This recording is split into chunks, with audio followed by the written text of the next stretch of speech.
Namaskaram, everybody. Sorry for the delay.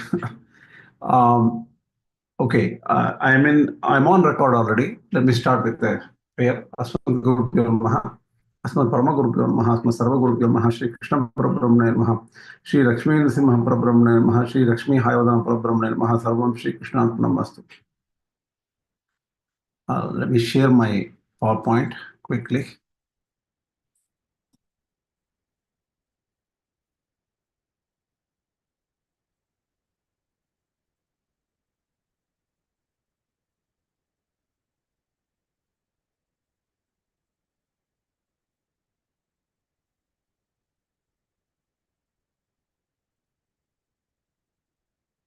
Honestly, I need to give you some introduction. Um, this is important because you will know as Ilangoji mentioned, my true samskaras, my background, and things like that. That will be helpful for you to either whether believe in what I say or at least understand the background as how a different tradition has grown up within the Viśiṣṭādvaita system. There is a different tradition actually, and I'm sure Champakamami knows a lot about the yoga tradition hidden in the Viśiṣṭādvaita groups. But unfortunately, most people don't know about these yoga orientations within the Viśiṣṭādvaita Siddhanta. Okay, let me give you a little bit more introduction. 1 second, please.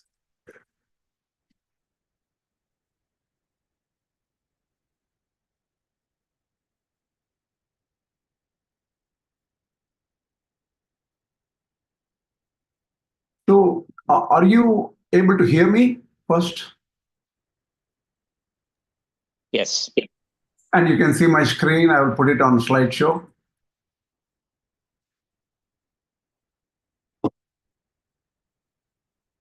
Everything fine? Yes. Okay, good. So, see, coming back to the introduction, I'm going to through a little bit of details of my grandfather's introduction to this Upanishad, because he starts a new way of thinking, which is sort of not natural in the Viśiṣṭādvaita scheme. For example, some of you may be able to understand anyone. I would say specifically people who know me and know other Viśiṣṭādvaita teachers of today, like Srini Gopalan Swami. I think he is listening today. I'm not sure whether he is there. You're here, right, Srini Swami? I'm sorry? Oh, you are here today, right? I was just checking if you're here. You're Srini, right? Yeah. So the thing is, Srini Swami, Champakamami and all, they know several other Viśiṣṭādvaita teachers and authors and things like that, right? Has anyone listened to anybody talking about Yoga Sutras? I will not, obviously Champakamami knows Yoga Sutras through Rangapriya Swami or Rangamahaguru and so on. But the Yoga Sutras are never ever mentioned seriously by Viśiṣṭādvaita authors. They don't have a separate Yoga Sutra bhashya. I'm sure they read it here and there. I know some people read it, but they don't pay attention to it. If you look at the last 20, 30 years, has anybody listened to a Yoga Sutra lecture from a Viśiṣṭādvaita perspective from anyone?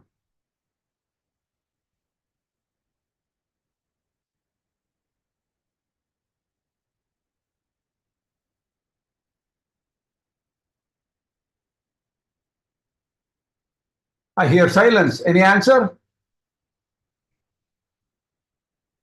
No one?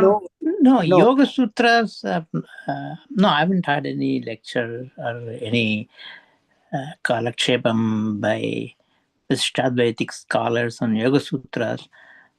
But one of the things is, it's said that the yoga practiced by Ālavandār, Nathamuni had been lost completely. And so there is it's not available anymore. Only the Yoga Sutra, Patañjali is now Yoga Sutras available, but they are not the same as the yoga as practiced by Nathamani. No? See this particular thing, right? What you said, that the yoga was lost in the Viśiṣṭādvaita school. There is a famous story. It seems that Kuruhai Kavalappan had this yogic knowledge and he wanted to teach Ālavandār Swami, that is the guru of Rāmānujācārya, and he asked Ālavandār to come to a particular temple or something like that. And Ālavandār was in some other temple enjoying the beauty of the Lord, Harshamurti. And he did not come to the right place at the right time. So Kuruhai Kavalappan decided that I cannot give this Yoga Shastra to Ālavandār, that is the guru of Ramanuja.org. And then he left. So the yoga system was lost among the Viśiṣṭādvaita teachers. This is what is a famous story. This is not believable due to many, many reasons. I have told this before. Ramanuja.org himself is addressed as Namah Paramayogine by Shruta Prakashikacharya. Sudarshana Suri, I think he calls Ramanuja.org by the word Namah Paramayogine. What is this? Is it a lie? Is it a panegyric or some kind of, kings being praised by people who are given lots of money to praise the king? Is it what it is? No. Sincerely, Ramanuja.org was a yogi.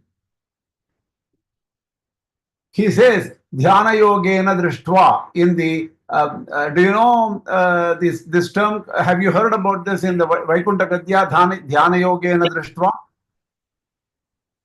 Do you know that in the Śaraṇāgati Gadya, he actually had a conversation with the Lord and Lakshmi? And in the Vaikuntha Gadya, Rāmānujācārya says, dhyāna-yogena drishtva. He says, having seen through dhyana yoga. Do you all remember? Am I just quoting from some non-existent work? Yes, we have heard. I have heard it. You have heard. So the thing is, there was yoga at that system during the time, even during the time of Rāmānujācārya, who is a student of Ālavandār. The yoga is embedded everywhere.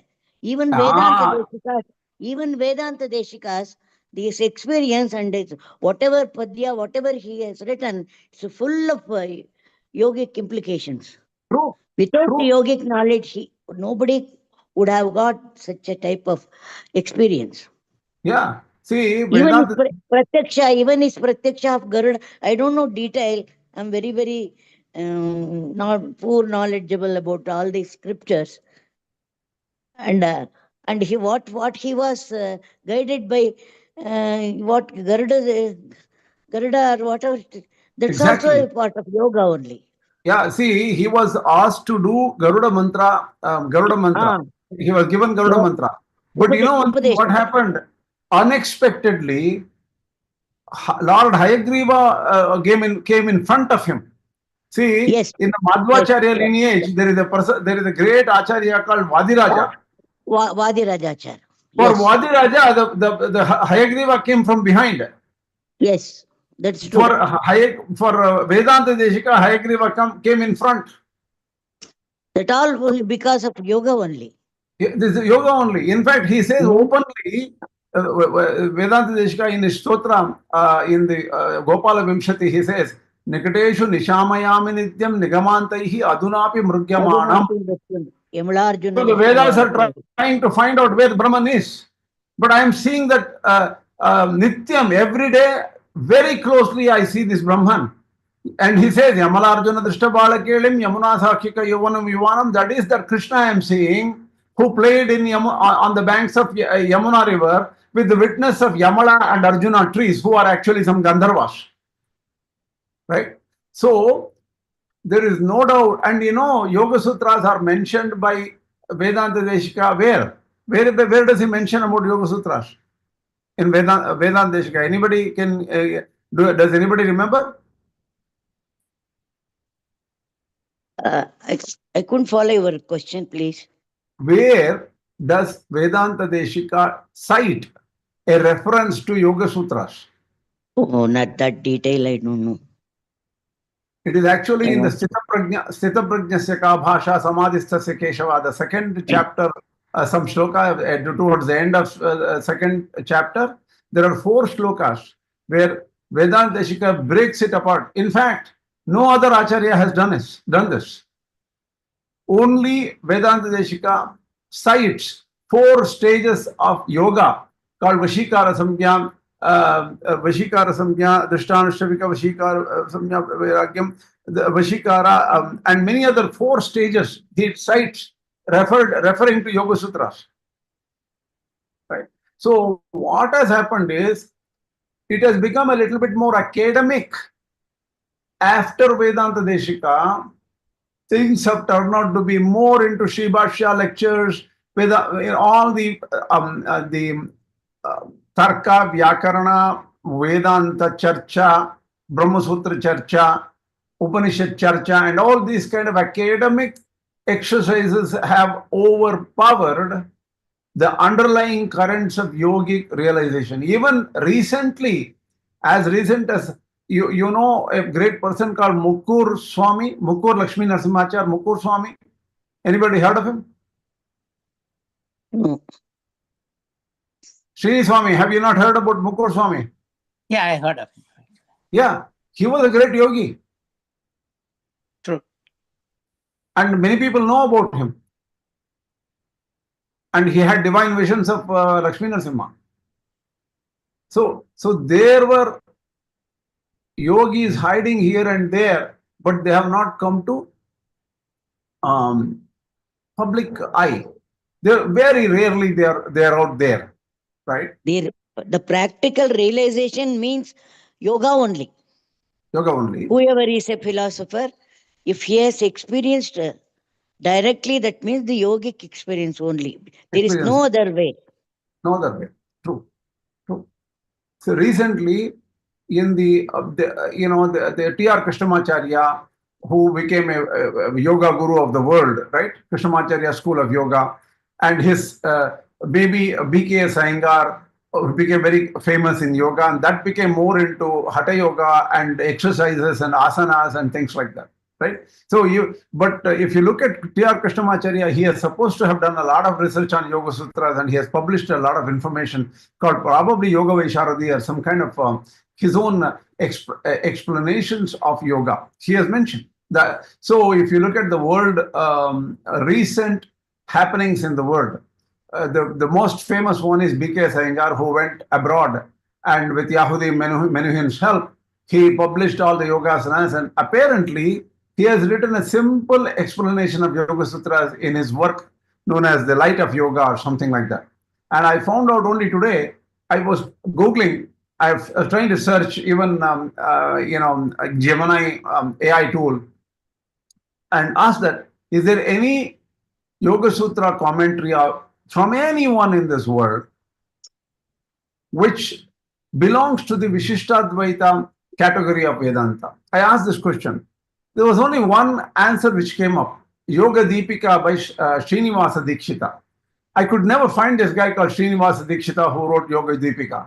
But later on I found out this Yoga Deepika was written by B.K.S. Iyengar, who is the same person. Maybe B.K.S. Iyengar means maybe Srinivasa Iyengar or something like that. And maybe he has got a name called Srinivasa Dikshita. I have no idea. But that is not a profound commentary. It is a simplified explanation of the Yoga Sutras which fit, which is useful for spreading it around the world.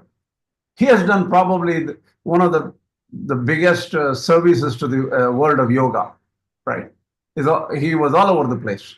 Very famous person, B.K.S. Iyengar.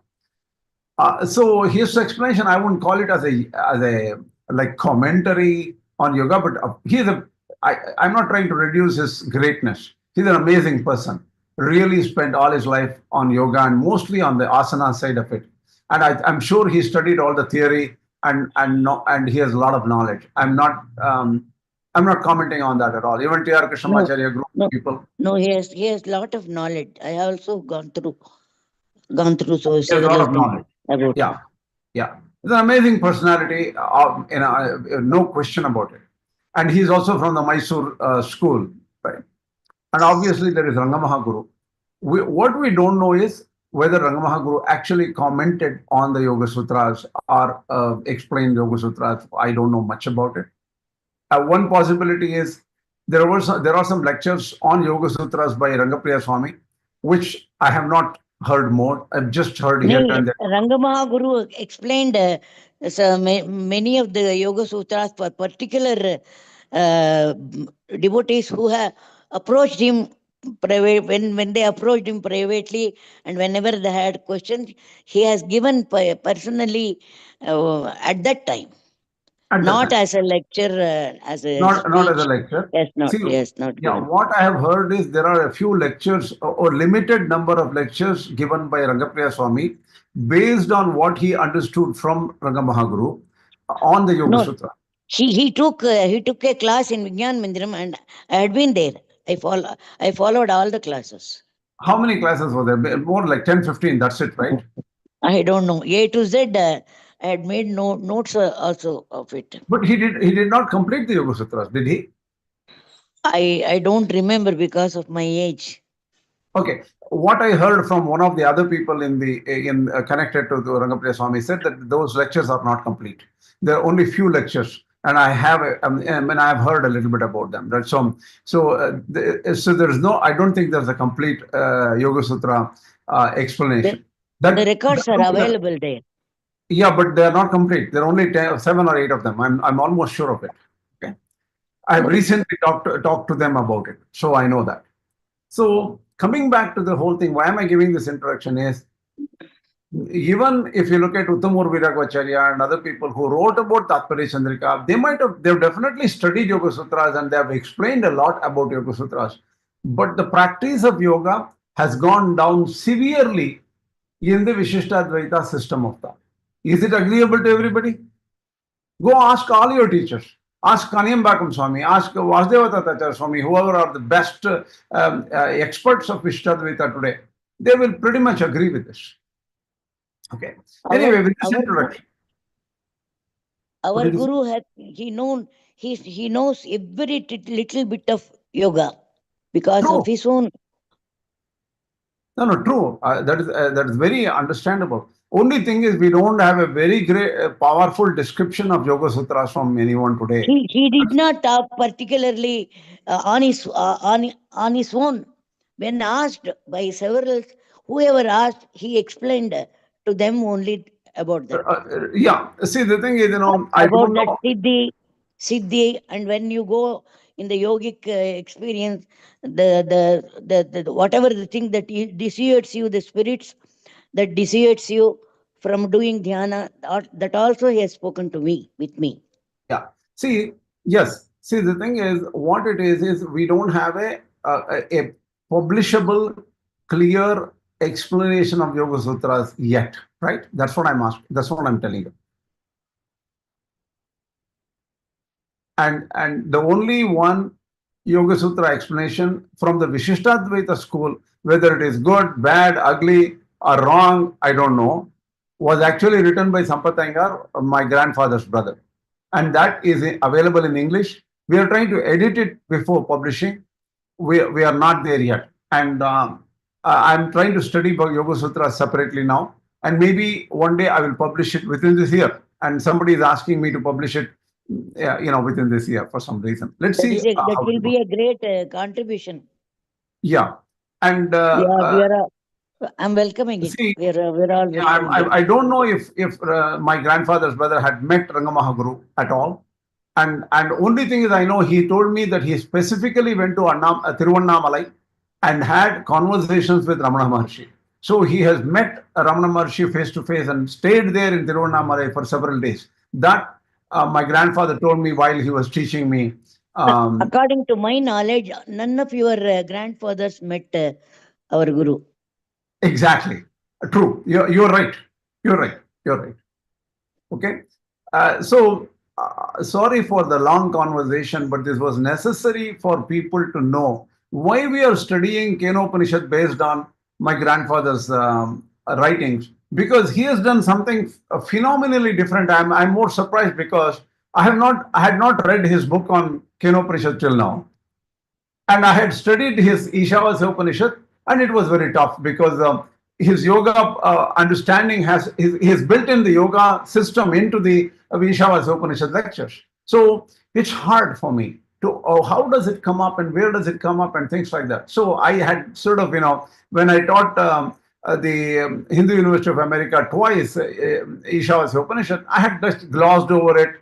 And it was anyway 13 lectures each, like totally 13 lectures for 3 systems of thought. So it was a little bit compact, concise. I couldn't go Only into one point I want to tell, because Sankhya and Yoga, they are like aligned together. In that sense, one is the theory, and the other one is the practice. Yeah, you're right. Yes, you're right. Nyaya Vaisheshika, they are put together. Sankhya Yoga, they are put together because they are the two faces of same coin that time. Definitely. And one thing, yoga is inextricably enjoined, connected with our daily practices. If you look at Rāmānujācārya's Nitya Grantha, then one of the practical books he wrote for rituals, that is how to do Bhagavad Aradhana, how to pray, to worship Lord. He has in that he mentions Lam Namaha, Yam Namaha, Ram Namaha. These are all what do you call mantras related to Prithvi Aptejo Vayu Akasho and other things like that, and how Bija mantras, right? Bija mantras. So thing is here, the yoga, the practical yoga is explained by Rāmānujācārya in terms of actual practice, not explained completely like that. But the thing is, he has given, there is no doubt that the yoga is intertwined in the daily life of a Sri Vaishnava, for sure. Okay. And okay, with this, let's go a little bit deeper today. I'm sorry for a big introduction. Okay. So I'll quickly go through his ideas and his methodology, and that will give you an idea of how to understand his books. Okay, Bhagavad Gita provides a well-structured description of yogic levels. That's his understanding, and that has been clearly explained by Rāmānujācārya and Vedānta Deśika without a doubt. Nammayava's realizations align with the Gita teachings, because Kannan Sollum Vari or something, he directly says, oh, this is the path shown by Kannan. Kannan is Krishna. Right? So Nammayava has not studied any texts, by the way. I doubt he even studied Gita. Okay, he realized everything. He has realization as early as whatever you can think, a few years old. He started having realizations by that time itself. No. Is he not illiterate? He was not. He did not study anything. No, he did not study. He did not go to school. By childhood itself, he is a realized self. Exactly. From the day he was born, his parents ignored him because they thought it was just a mass of flesh, and they left him in a tamarind tree. And then he was in yoga, state of yoga, eating air and air, that's it. And then somebody used to feed him some food here and there, that's it. And he grew up as a child. And then he was totally realized, and his close student, Madhurakavi Aivar, realized the greatness of Nammayava one day. And that's how he got the message of the Nālayana Prabandham. By the way, Nammayava believed Upanishad should be studied in the light of the Gita. From his 1102 verses, it's very clear. Because my grandfather went through the studies of Nammayava. I don't know much about Nammayava's Bhagavad Gita. Only one point what I feel is, so to realize a person, to realize God or Brahman, and studying theoretical knowledge need not be, it's not at all necessary. If you are pakwa stage, you have attained a ripened stage, and that itself leads to yoga, and then yoga reveals all the scriptures, everything is revealed from within. True. See, in fact, when somebody questions Ramana Maharshi recently, just last 100 years plus, right? When somebody questioned Ramana Maharshi, what do you think is Viśiṣṭādvaita, Advaita, and all those things? He says, I have not studied those books. Then he said, oh, whatever you say, it is in Shankara Bhashya, right? That is what people say. I have not studied any of those books. That's what Ramana Maharshi said. Okay, so some people are naturally gifted with that divine knowledge, and they don't have to go through, or in the previous karma, janmas or whatever it is, they have attained some perfection. So Shankaracharya interprets Gita through his own lens of Upanishadic understanding, right? So he takes Upanishadic as primary and puts his understanding on Gita in a different way, right? And Rāmānujācārya primarily is very influenced by Tiruvāyamozhi of Nammayvar. And then he only provides a logical framework to understand the Nammayvar's Tiruvāyamozhi in Sanskrit.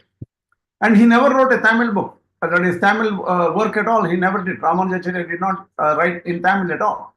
See, modern scholars, obviously, right, you need to know Tamil and Sanskrit equally. It's very hard. So they don't understand the Nammayvar's influence on Ramanuja's commentaries, even though it is very clear to the well-educated and well-trained personality. Anybody who's trained in both will know. Ramanuja, we should remember, Ramanujacharya was heavily influenced by Shankara's commentaries. See, before Ramanujacharya wrote his own commentary, what did he study? He studied under Yadav Prakasha, who was an Advaiti. Yadav Prakasha, people say he was an Advaiti, was the Veda, Bheda, Vadin, and whatever they say. But Shankaracharya had to, Ramanujacharya had to study sincerely every book of Shankaracharya and all the post-Shankara works. So it's obvious that the modern teachers in this today's world, we don't have time to study Nammayvar's work equally greatly in all its depth. In all its depth, understanding Vedanta of Ramanujacharya, it's very hard actually. So the modern readers find a lot of convincing view from Advaita because it has got a lot of intuition built in Advaita, and that intuition is appealing to every human being. So there is no doubt that there's a gravity for the modern people to be gravitated towards Advaita. That's obvious. But Ramanujacharya's interpretation seems to be a synthesis. He synthesizes different ideas together, and they don't perfectly match with Shankaracharya's intuitive experiences. So there is a schism, there is a difference. So, and this became even more deeper and deeper because the later writers started writing pro-Viśiṣṭādvaita, pro-Advaita, and there were a lot of Viśiṣṭādvaita, Advaita battles. So the schism became more prominent afterwards. Because nobody understood Ramanujacharya's works through framework of yogic practice. See, this is what my grandfather has written. I'm just summarizing his introduction. Nothing new. I'm not trying to say anything new from my own views here. And by the way, he was very well known. My grandfather's. Someday I will tell you later on. He was very well known even in the Vedanta circles. He was not just yoga type person. He was the Asthana Vidwan of Andavan Ashramam, which is from the Tirukudane Andavan side. And he was very well known to Tirukudane Andavan. So he was an Asthana Vidwan.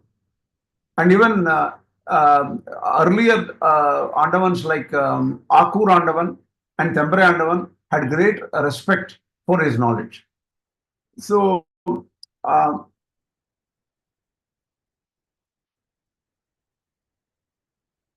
in fact, Ramanujacharya's commentary is very yogic, but many people couldn't understand it. But Shruta Prakashika, Sudarshana Suri, who wrote Shruta Prakashika, in that he acknowledges, says Ramanuja's statements are very profound. It's not text-oriented. It is actually yoga-oriented. So I need Ramanujacharya's help and as well as God's help to understand Ramanujacharya's works. That's what he says in the very beginning of Brahma Sutra Bhashya, Shruta Prakashika says.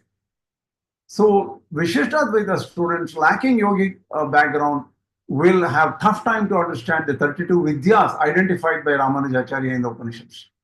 And I don't know if Shankaracharya has identified the 32 vidyas. Maybe, I'm sure he has identified it was already there or something like that. But Rāmānujācārya gives some kind of a different perspective on it.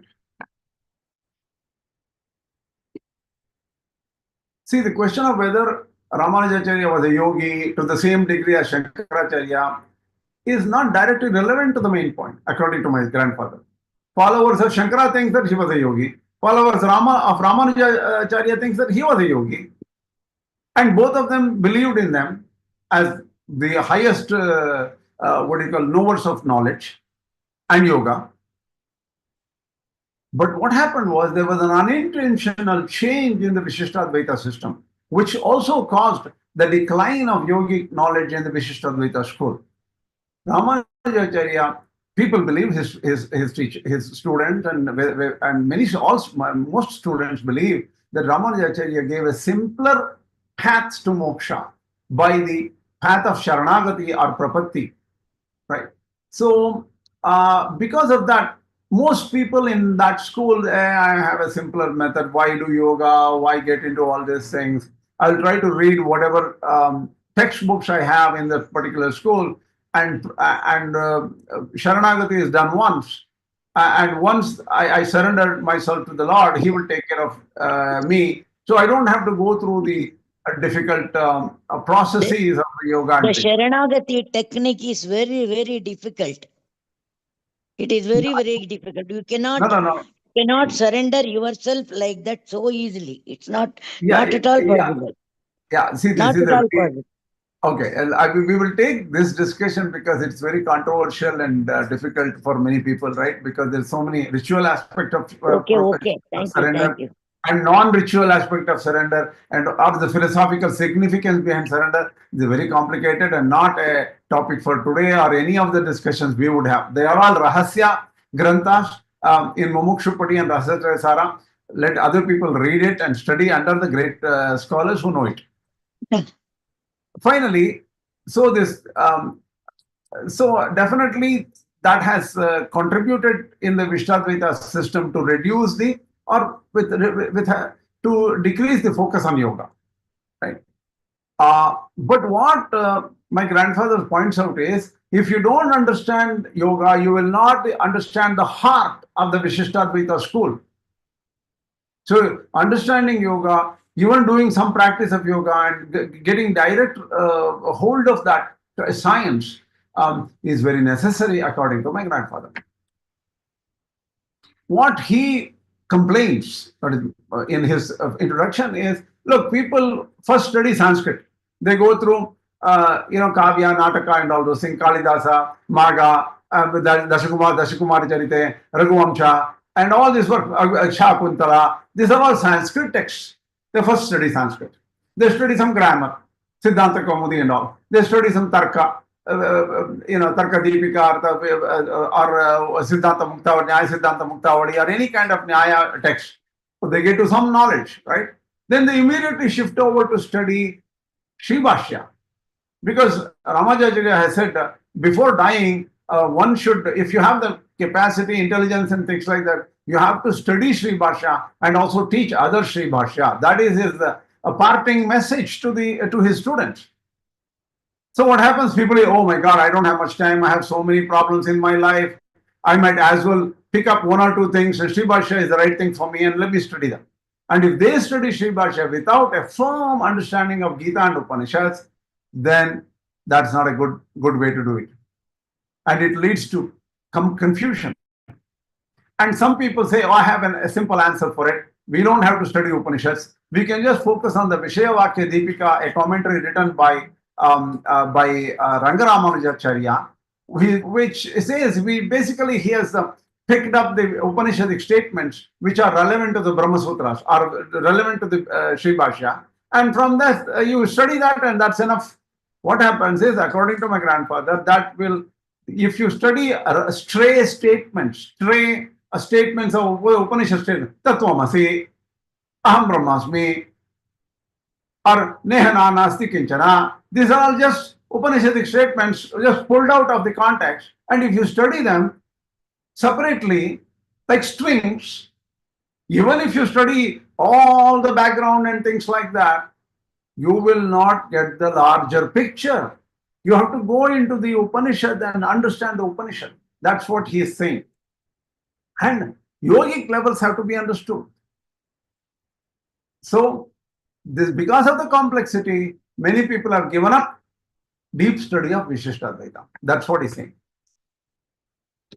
There is another problem in Viśiṣṭādvaita. Unlike Shankaracharya, Rāmānujācārya did not write independent Upanishadic commentaries. And Madhvacharya also wrote Upanishad commentaries for the the main 10 ones, for sure. So that is a sort of a lack in this system, in a way. But Rāmānujācārya had given his own explanation on Upanishads, many aspects of Upanishads in his Vedānta Sara, Vedānta Deepa, Vedānta Sangraha, and Sri Bhashya. But they are all distributed somewhere, right? It's not in a sequential manner. He did not write commentaries on the Upanishads. Only some statements here and there from many Upanishads. Later on, Rāmānujācārya came up with, he wrote a commentary, and then based on Rāmānujācārya's Brahma Sutras and other texts, and he piled together, edited it, and gave his own views on it, and completed a Upanishad set of commentaries. But according to my grandfather, these are all tall claims. I cannot claim. Okay, according to my grandfather, the Rāmānujācārya's work did not have the in-depth yogic insights. In fact, he does mention there is another person called Kūra-nātha. Kūra-nātha did not write commentaries on every Upanishad, but he says there are a lot of yogic and Bhagavad Gita details in the Kūra-nātha Bhashya, and in fact, he picks it up in his Ishavasya Bhashya. So, what is the strategy of my grandfather when to understand all the Upanishads? He says, I will supplement Yoga Sutra and Viṣṇu Purāṇa. Viṣṇu Purāṇa has gems of yoga hidden inside it. In fact, I told sometimes many people come and ask me a simple question. I'm not a teacher. I don't tell others how to do practically what meditation or anything like that. I don't want to get into that. But when somebody asks a question, how can I meditate? I will give them a simple answer. Go read the section of Viṣṇu Purāṇa, 6th chapter. In the 6th chapter, there is a conversation between Keshidvaja and Khandikya. There, how to meditate is explained wonderfully by sage Parashara. Who else do you want? The father of Vyasa has explained how to meditate. So it is public. There is nothing secret about it. Go figure it out yourself. But my grandfather, what has done is he has thoroughly studied Yoga Sutras and Viṣṇu Purāṇa, and then he has compiled a strategy to understand yoga in its different levels. All the way up to, see, yoga of the Yoga Sutras stops somewhere in Kaivalya. So Yoga Sutras are, even according to Rangamahaguru, Yoga Sutra is not complete. Okay, so the thing is, there is something beyond. Those ideas are given as, there are Upasatrai Vidyat in the Upanishads. There are lots of yoga hidden in the Upanishads. Upasatrai Vidyat. There are 3 levels of Upasane. That is the Achit Sharirika Paramatma Upasana, Chit Sharirika Paramatma Upasana, Swatma Sharirika Paramatma Upasana. There are 3 levels. Achit is, I don't want to get into details. I'm just going to mention these 3. Eventually, we will explain these 3. So what my grandfather has done is superimposed, not superimposed, he has used a lot of yoga elements to understand Upanishads. And I'm just saying SI is Sampatangar. So he used the same thing and did a complete explanation of Ishavasya Upanishad. And some of you, I think probably Elangoji listened to my Ishavasya Upanishad in Hindu University. Did you? No, I did not. I attended only the other one, like The other one. Okay, the other one. the reconciliation. Okay. Yeah. It's Okay. really unfortunate. See, You asked me to join, but somehow I missed it. No problem. It's going to be free for you or free for everybody. Within shortly, I'm going to start Ishavasya Upanishad. Okay? Definitely, I'm looking for that. Yeah. I'm actually trying to talk to people about when to start, right? But it's okay. Let's figure that out. So we're ready for that. So what he has done is very unique. See, I realized this so late. I did not even touch my grandfather's commentary initially. Midway over through the course, when I taught in Hindu University of America, I was only reading from Rangaramanuj's Bhashya, and there is a wonderful book on Ishavasya Upanishad by K.C. Varadachari and D.T. Tatacha of Tirupati. Beautiful book he has written. They have analyzed Shankar Bhashya also in their commentaries. Wonderful English book. K.C. Varadachari is an amazing writer on the Upanishads. I only use this book. So, and Shankar Bhashya and Madhu Bhashya, obviously. But midway down there, I figured out that there's so many details my grandfather has written in his book, which is published in English. I will freely distribute that book. I have already done it before. If you don't have, ask me. I will send that book to you. PDF. Okay. So there he has gone into a lot of yogic explanations. He picks it up from Brihadaranyaka, picks it from so many 32 Vidyas, and puts it inside to make sense. So what has happened is each school of thought, Advaita, Advaita, Viśiṣṭādvaita, they will support their own view. But what my grandfather claims is Vyasa's aim in writing Brahma Sutra says that you cannot have multiple views. There is a single view. That is Brahma Sutra, according to Vyasa. Okay, but that's where the problem is. My teachers, particularly recently, K.S. Swami, and in fact, he quotes his own guru, Rangamaha Guru, in it. Tesham hridayam ekameva. Rangamaha Guru said, the heart of Shankara, Ramanuja, Madhva, they're all same. They had a same thing in their hearts. Their understanding is same, but they expressed it differently to suit the different type of students in front of them. And because of they came in different times on earth, and they had to deal with the context and the life around at that time, right? So Rangamaha Guru believed in reconciliation, and using those ideas, K.S. Varadachar Swami, my teacher, wrote an entire book called Satya Siddhi, which reconciles the idea of Advaita, Advaita, and Viśiṣṭādvaita. We can study that book much later. Now it's not the right time. Right now we have to find out why are they fighting? What are the differences? We need to understand three systems very well. Then finally one day we will study Satya Siddhi. I studied, thanks to Alvar Swami, he taught me Satya Siddhi 3 times. I'm so dumb, I haven't understood it properly. So I gave that up. I said I will understand it much later, because I needed a lot of background in Sankhya, Nyaya, Sūtras, Vatsaya, so many sutras and things like that. I didn't understand that.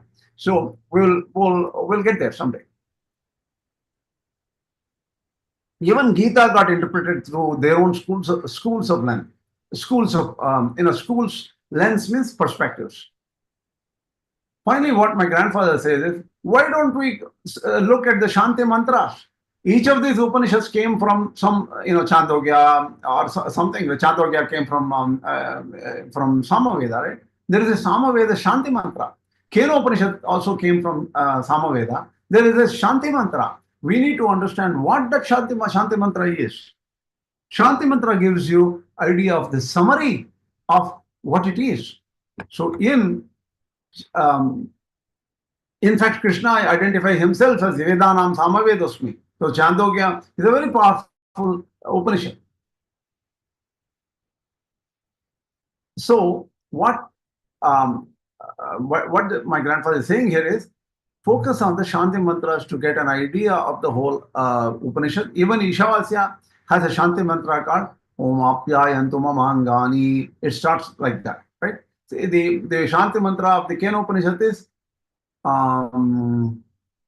No, I'm sorry. Ishavasya's Śānti Mantra is Om Pūrṇamadaḥ Pūrṇamidam Pūrṇāt Pūrṇamudachyate. That is the Śānti Mantra of Ishavasya. And for the Śānti Mantra of Kenopaniṣad is Om Āpyāyantu mamāngāni. I reversed it. This is the right thing, I think. Āpyāyantu mamāngāni. All these things are there in the Śānti Mantra of Kenopaniṣad. For some reason, I could not find the commentary of Shankaracharya on these Śānti Mantras. When I looked into even the Advaita Sharada Shringeri.net, I could not find the explanation of the Śānti Mantra at all. Many people write them. It's a simple, superficial meaning many people write. And anybody can read through the Śānti Mantra. But I did not find the Advaita view of the Śānti Mantra.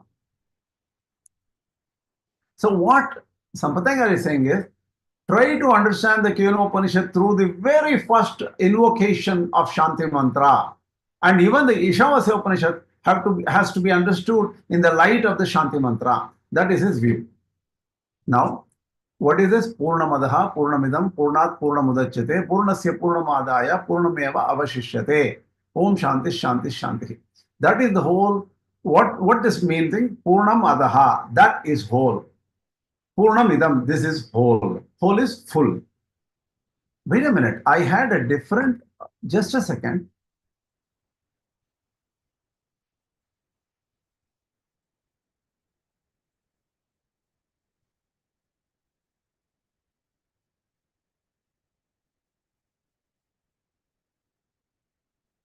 Okay, this is not very, this is not a very good, okay, we'll just take what this, I have taken some meaning out of it. From somewhere I just cut and paste this meaning. Whether it is perfect or not, don't worry about it. It just gives an idea right now. So, and that whole, that is whole and this is whole means from where everything came from, that is complete. The cause is complete. What came from this whole universe and us and everybody is complete. The perfect has come out of the perfect. The perfect, though, if you look at the dictionary for the word perfect, it means complete. So the complete has come from the complete. Having taken the perfect from the perfect, that is from the complete, if you take out complete, only complete remains. How can it happen? If you take complete from complete, there should be zero there, but that doesn't occur there. That Brahman is still complete even after he becoming this universe. So from this universe, from Brahman has become this universe. Bahusyam praja ye yeti satapotapyatam. Bahusyam, that means I become many. Brahman becomes many. Brahman becomes this universe. Any question? Yes. This Pūrṇamadaḥ, Om Pūrṇamidam, this can be answered mathematically also. 0 minus 0 is 0. 0 into 0 is 0. 0 plus 0 is also 0. And the Pūrṇam is zero. Pūrṇam is zero, right? Yes. Pūrṇam is complete figure, no zero.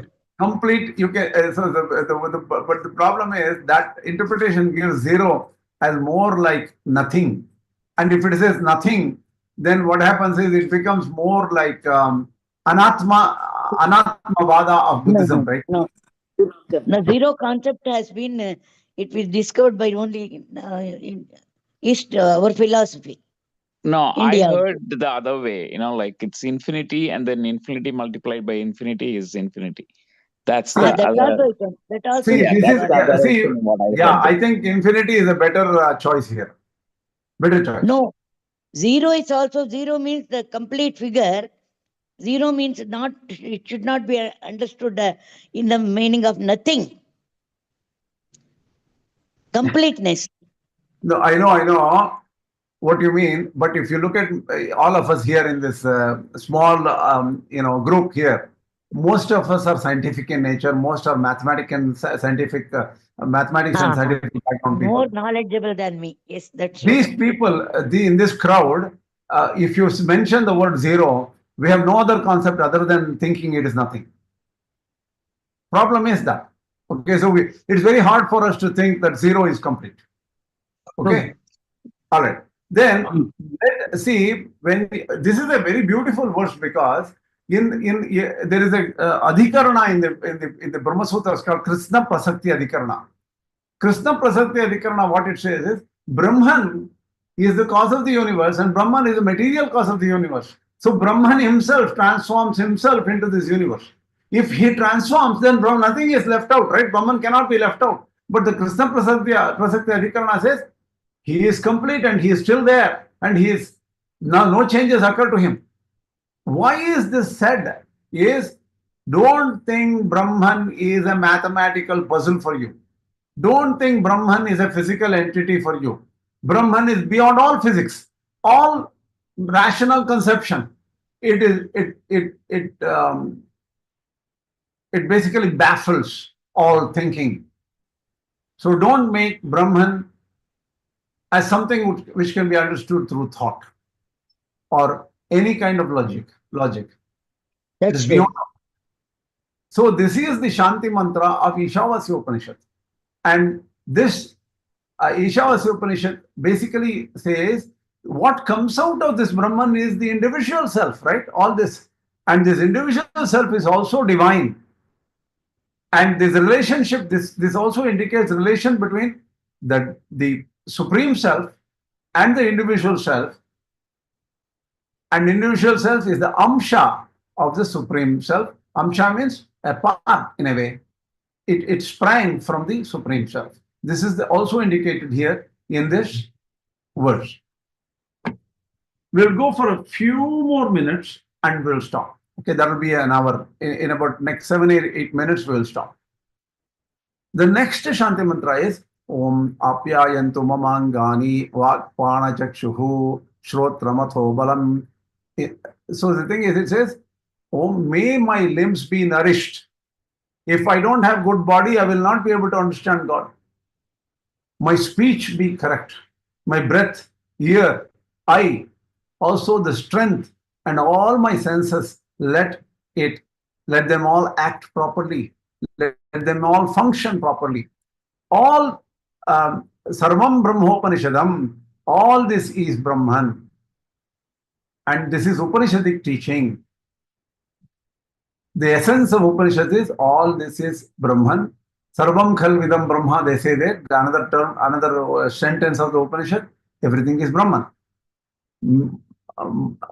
Maham Brahma Nirakuryam. Let me not deny Brahman. Let me not reject Brahman. Maham Brahma Nirakuryam. Ma Brahma Nirakarot. Let Brahman not deny me or reject me. May Brahman never reject me.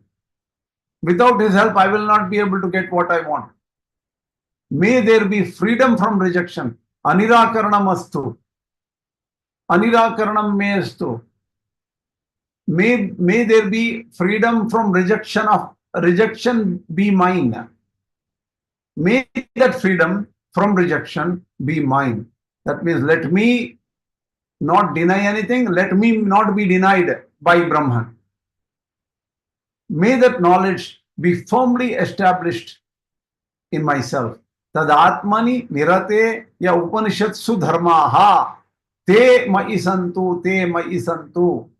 Let the right nature be established in me, which can make me understand the scripture properly. Om Shanti Shanti Shanti. Let there be peace, peace, peace. This is the meaning of the introductory verse of Kenopaniṣad. Here, see that Jiva is not denied, Parabrahma is not denied, Brahman is not denied, nor the self or the individual self is not denied here. This is a very fundamental aspect of this.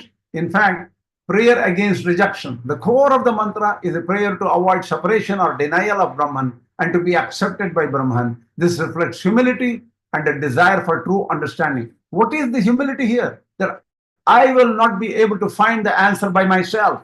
I need the help of this Brahman and a true desire to understand. This dual relationship must be nurtured if you want to study the Upanishads. So now comes the introduction. why don't we start this introduction later, because we only have 5-6 minutes left, and I want to keep it in 1 hour generally, because good for you to also focus just 1 hour rather than you're also attending so many other classes, and I want to be aware of everybody's time limitation. And my time limitation is becoming even more cruel to me in a way. My mother's health is becoming worse every day, so that is not helping me in terms of having extra time. With this, we'll stop. Hope the approach we are taking is of any value. Please give me some feedback right now when it is fresh in your mind.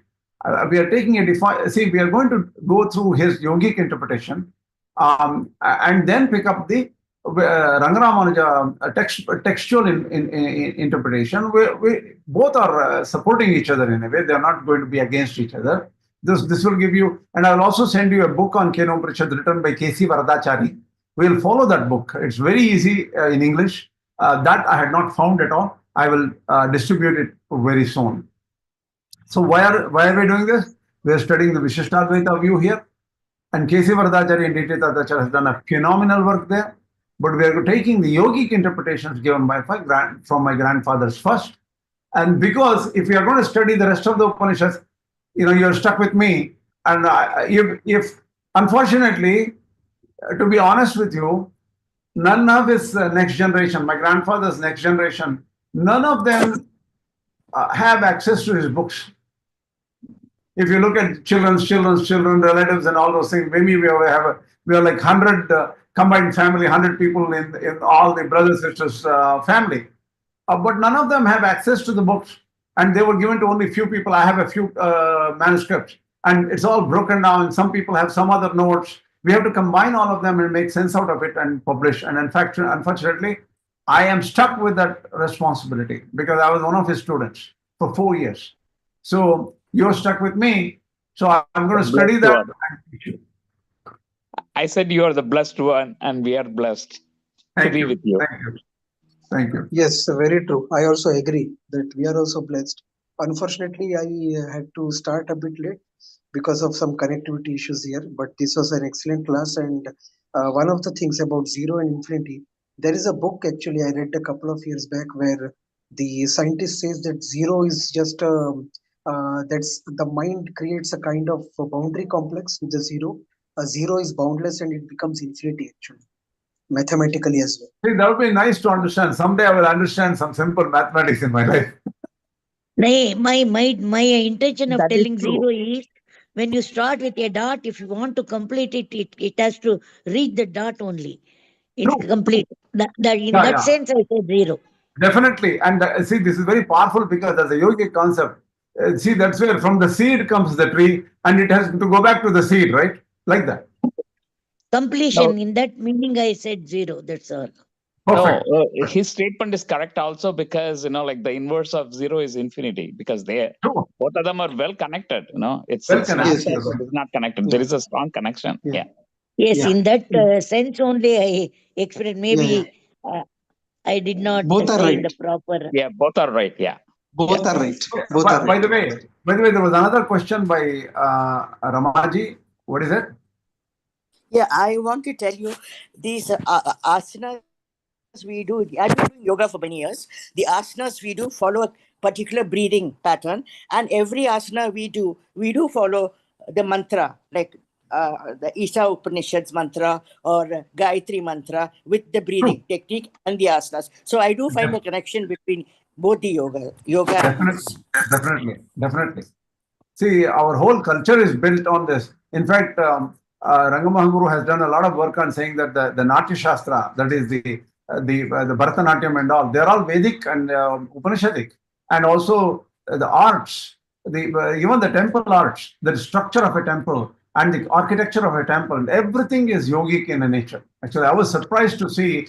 And Bharatanatyam has had 108 karanas. They are all yogic asana type only. Exactly. And when you stand in an asana, you will realize inside realize inside. Then only asana happens. Even if you don't know ABCD of asanas, yoga asanas, when you are in yoga system, when you are meditating, some asanas take place together with the realization, anubhava, insight. Yeah. Yes. Then only that posture comes. True. Yeah, that's true. Any Very other question interesting. before we stop today? Just one thought based on what I understand from these classes. So the Advaita school is very I like the Advaita school very much as a philosophy, but while following in real life situations, the Viśiṣṭādvaita philosophy seems to be more tenable. So that was my opinion. So see, one thing, you are saying this, even my friends and Advaita people, they also say Rāmānujācārya made Advaita practical. That's what they're all Advaitis, my friends. In fact, they're Advaitis and also worshippers of Shiva. Many of them. His name is Mahesh. His name is Kashinadani Mahesh Prasad. Mahesh Prasad is a great friend of mine, very good, very educated person, very knowledgeable person. He says the same thing. Rāmānujācārya has made Advaita very practical. So yes, very true. Yeah. So with this, any other questions before we drop? Hope you're liking the way we are taking, because I'm very influenced by yoga, right? Even from the very first class I had with my grandfather, secretly I'm very influenced by yoga, and that's why I like this this methodology. See, by the way, one small question I have to ask you and ask all of you to think. What I'm going to do in this is, it's not easy for me to switch back and say, let me finish Ishavasya and then complete Kenopaniṣad. That's not going to be very easy. What I will do is, I will refer to Ishavasya Upanishad in very simple ways, here and there where my grandfather refers, and those particular verses I will explain to you.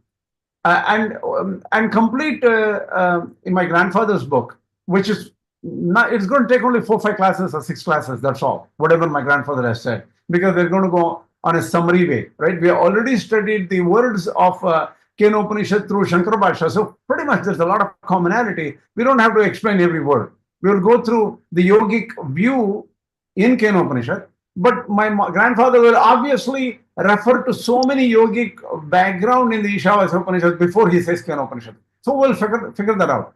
Then we will do the K.C. Varadacharya's and Ramanuja's direct word bhashyas of the Viśiṣṭādvaita school. Then we'll go to Madhvacharya's view. He is very unique and very different, right? So we need to understand Kenopaniṣad from his perspective. So then we'll have Kenopaniṣad cleared out.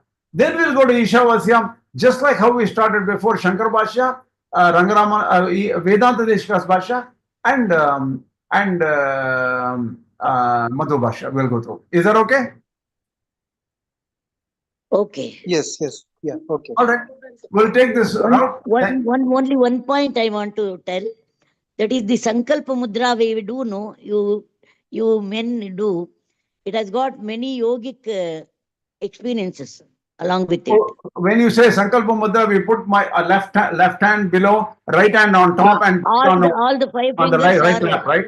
All the 5 fingers are akin with the 10 fingers, they come together. Correct. With the thumb closing as if it's a packet. Yeah. Meaning also, the experience also comes with that when you do it. True. And if you do it only physically, it will not have any effect. But without knowing anything, if it happens on its own, it has got a lot of meaning. True.